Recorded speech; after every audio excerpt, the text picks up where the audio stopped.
Amoré On The Go. My name is Grace Okobu or Gracie Lou, and with me today is Bunmi and Terry. welcome for me. Thank you. How was the night? Fine. How was yours? It was pretty good. I mean, the weather is still hot, but I mean, you're surviving. Crazy hot actually.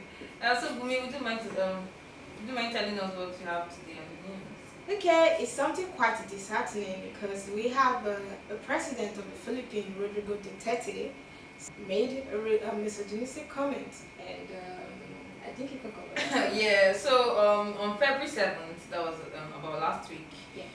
During his statement to his troops, that is his armies. Yeah. He told them that any female rebel that they encountered, they had the liberty to shoot them in the vaginas. And I'm laughing, but it's actually not even funny. So I'm just going to go ahead and read out an excerpt from what he said. So he says, "Tell the soldiers, there is a new order coming from the mayor.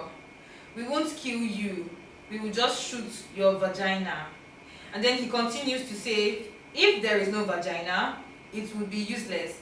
And Duterte is very, very famous for making jokes about women, Yes, violence very against terrible women. crude language. He makes a lot of jokes. I mean, there was this Australian immigrant that was he was kidnapped and raped, Yes. and this guy laughed about it and said he is not the first person to have gone through that situation.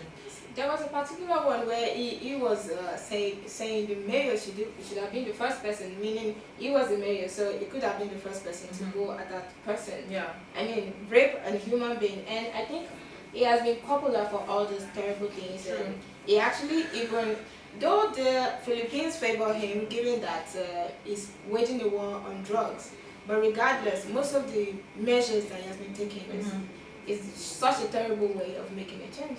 I mean, yeah, it's true that his intent to regulate or reduce drug abuse. Yeah. It's a good thing to want to reduce this in the society, but we should always know that the means is always what is important. Like Exactly. I mean, he has this way of shooting people. I think it's like outrightly. Once they find you, with drugs, either selling it or in possession, I mean, you get shot. couple of days ago, he actually burnt an entire luxury cars worth $1.2 million because he wanted to prove a point to the smugglers. I mean, that much cost and fund can be converted into something else while making sure that the smugglers were punished. I mean, from his own means of making a change, it doesn't give you a second chance to consider or a room for change, given that not everyone who is a smuggler actually got into that based on your interest in doing terrible things. So in the course from last year, there have been quite some steps to make sure that it's brought to justice. Yeah. But it's actually at the favor of the Philippines and the legislative board, because they don't allow, and they are all very supportive of him.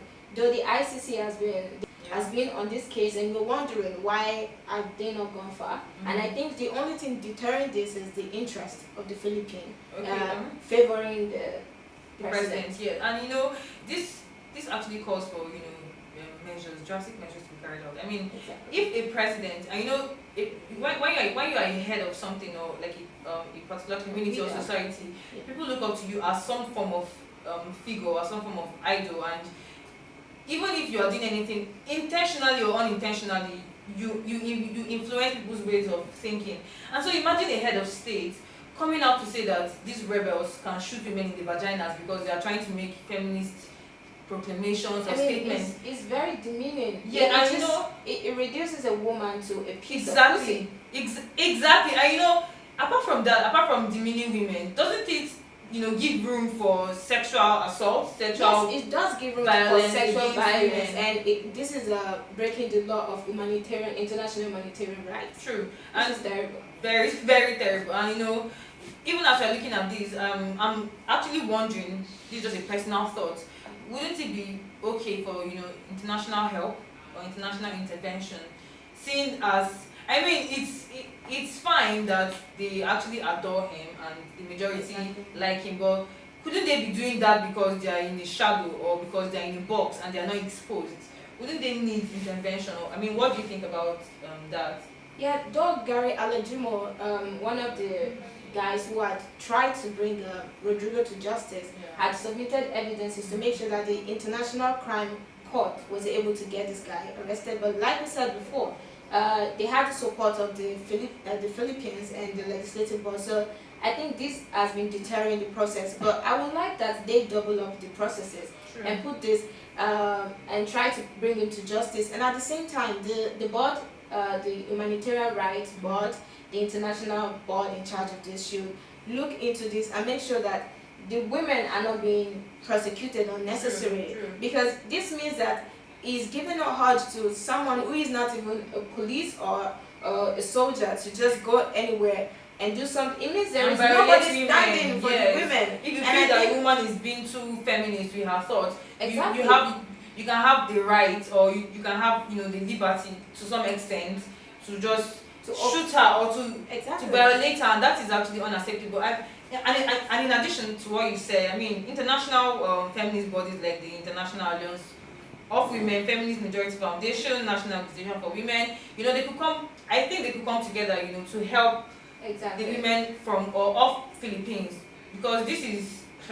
I mean, if he can make this kind of statements, and not just last week, he has been saying it over and over. He makes jokes about women. Long records. He makes jokes, and even during his speeches, he's known to tell people, "Oh, it's a joke. Don't take it so seriously. Everybody should laugh," and everybody laughs because he's the president. They have to accord him that respect out there to the people of Philippines and other supportive international bodies. I mean, help should be sent there, I think. Yes, I think this is the time for feminism to at least make. I think one of the impact of feminism should be put in place here, where the women are at least put in a safe spot, so that they don't get overthrown by the men or anyone with evil agenda in the area. And then at the same time, the body that has already stepped in, the International Crime Court, can also double up and make sure that such things as this do not continue, because if we waste time, this is going to get worse, a lot worse. Yeah, and with that, we'll call it a wrap today. Duterte, people of Philippines, please, watch it. Women are not objects to be toyed with. If you feel threatened by a woman, you shouldn't just take any form of liberty or any form of violence against her. It is unacceptable. I think the women of Philippines should make it clear.